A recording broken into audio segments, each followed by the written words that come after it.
begin the news headline this morning with the historic former United States President Donald Trump, who has been convicted of falsifying business records in the first criminal trial of a former president.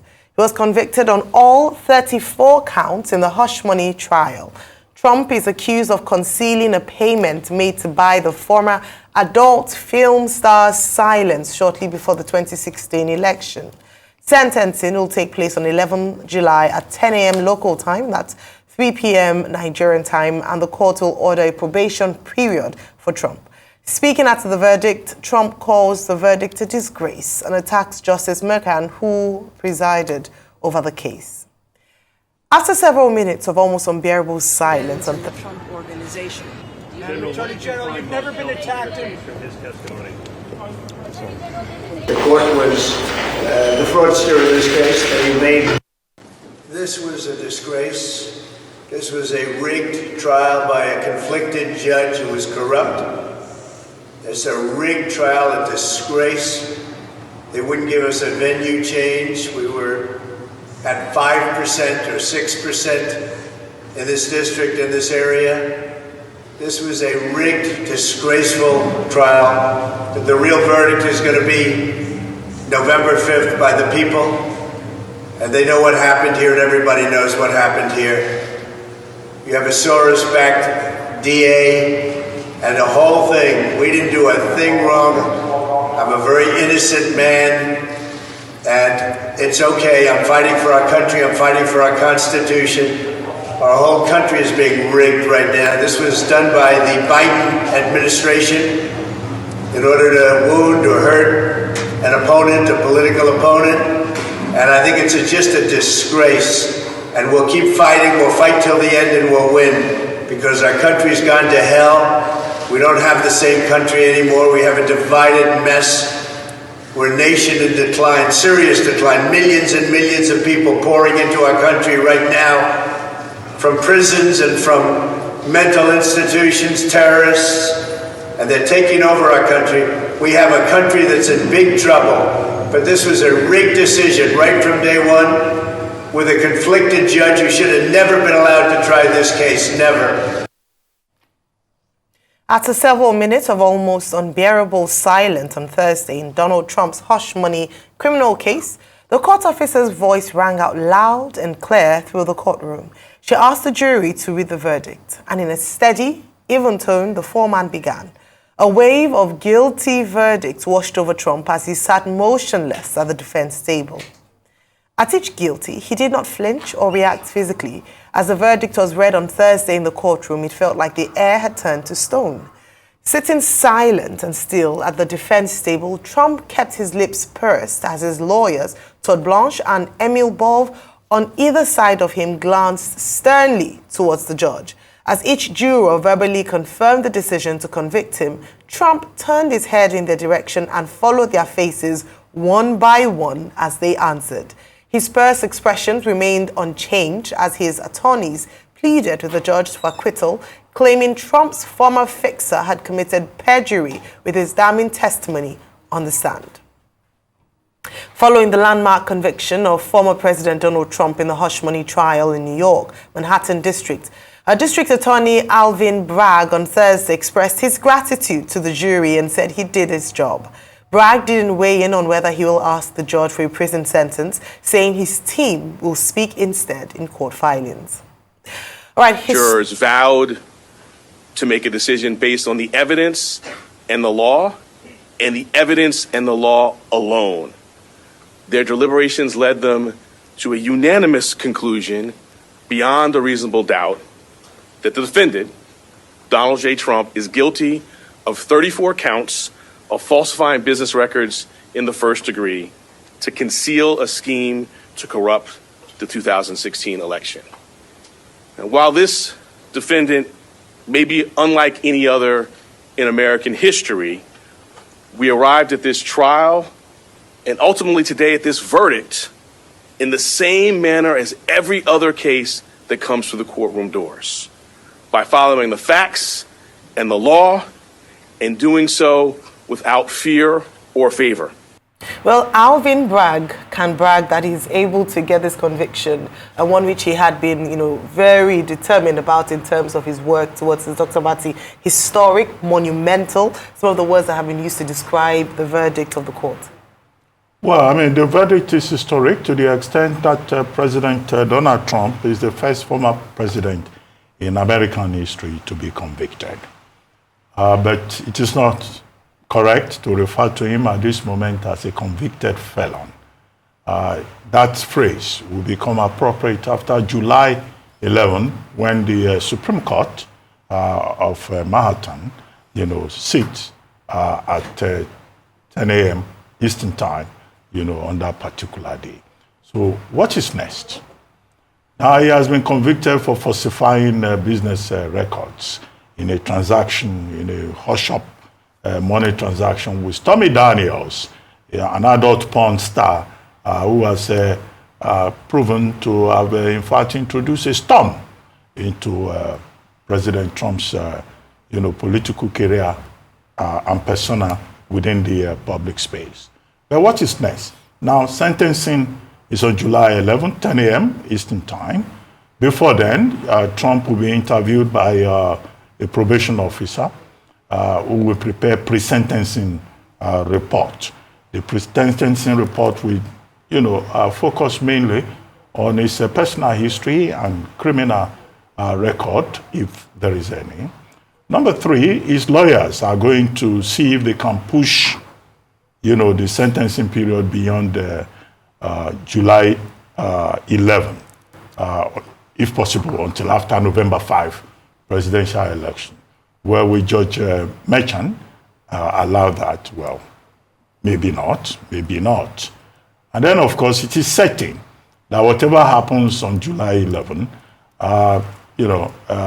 his lawyers will go on appeal.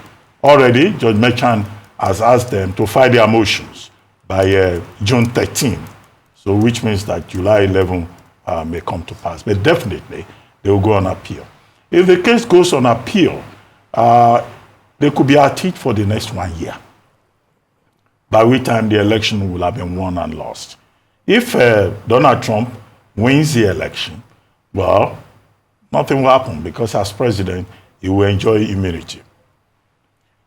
Again, as president, he will not be able to give himself a state pardon, because it's a case in a state court. It's not in a federal court. But in any case, what is more important is that the American Constitution does not say if you're a convicted felon, you cannot be president. What the American Constitution says is that you have to be a natural-born citizen of the United States.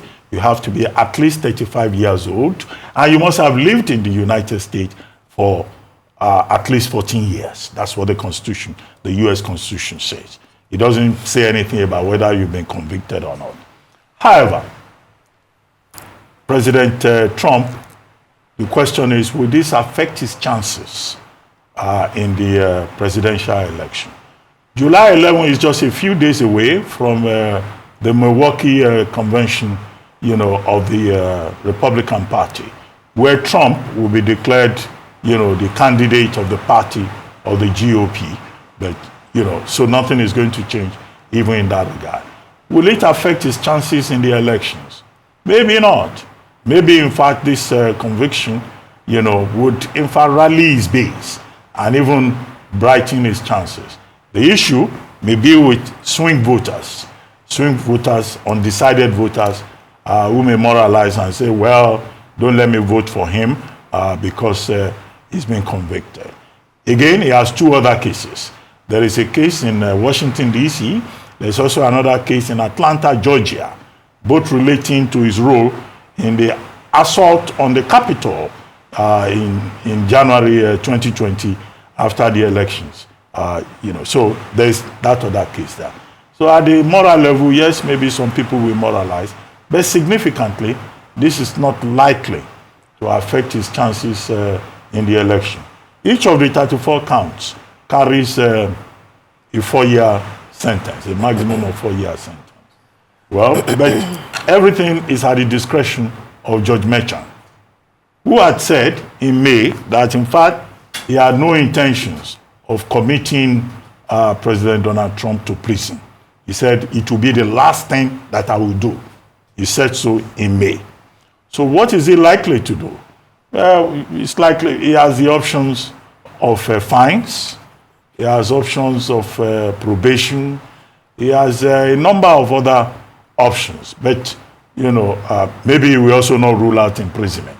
But even if he says he's going to imprison him, it will range between 1.5 years to 4 years. But he himself had said in May that he's not going to do that. When President Trump was violating the gag order, and he was very aggressive towards the prosecutors, towards the judge himself, that he kept attacking.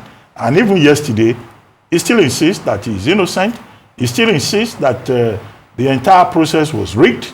The entire process took 2.5 months in the Lower Manhattan court.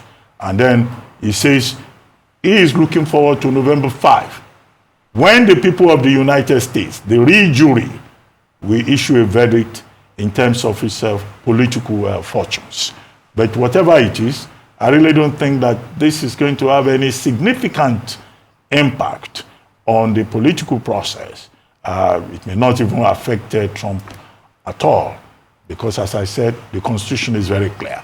You can be a convicted felon and be a president. However, the same U.S. Constitution, it says you can't commit the American president to prison, because that would affect his functions, as president of the United States. So these are the key issues involved, in my view, in this matter.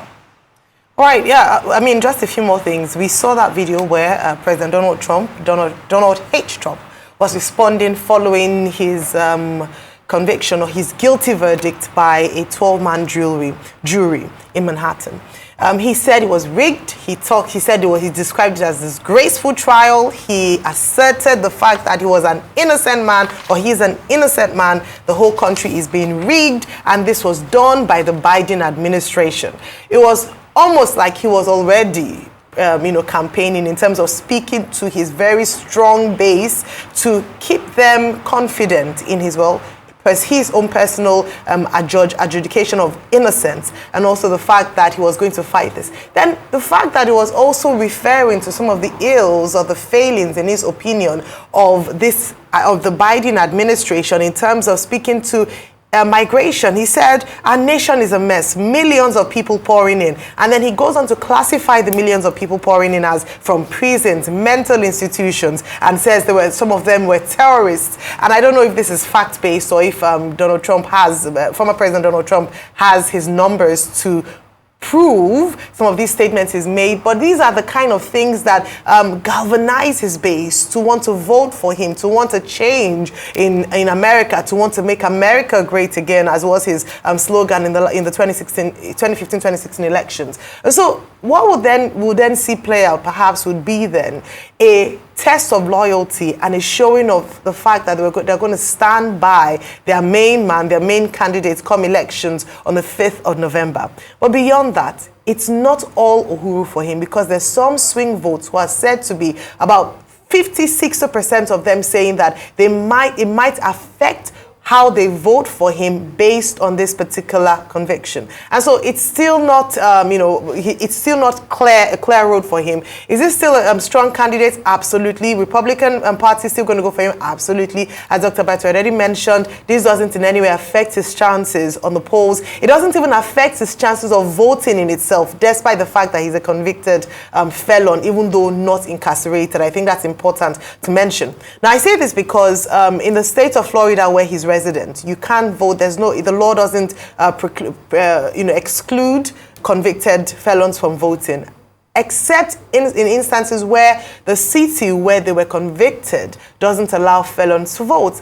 And in this case, Manhattan, where he was convicted, does allow felons to vote. So he can vote, he can be on the ballot, and he could possibly be president, later on this year. That would be interesting to see how that plays out. He's not a man who is shied away from controversy and who's spoken out even in the face of controversy. He's going to appeal this case, as is mentioned, if he thinks that it was rigged, if he thinks that it's just a ploy by the Biden administration to set him back on his quest to become president, then he'll definitely be fighting for that. So Something else that might also be interesting would be in terms of things to consider, whether he'll be incarcerated or not, even though the judge has said that it'd be the last thing for him to be to sentence him to prison. One of which, of course, is the consideration for his age. The second would be that it's his first time being convicted as a felon. The third would be, in a very interesting way, sending him to prison and the circus that would emerge from that. The United States presidents, past and present, have access to the Secret Service for life. And so he would still be protected by the Secret Service. Will that be in prison as well? And then, of course, the show that's going to be, no chief warden would want to have that kind of, hurrah or circus in his prison. And so that, again, would be a deterrent to wanting him to be incarcerated. These, the felonies are Category E, which is the lowest in terms of the categories. But it will be great to see how then, he's going to spin this to work out for him. But Donald J. Trump is now convicted. Let's see if that would follow through once he appeals.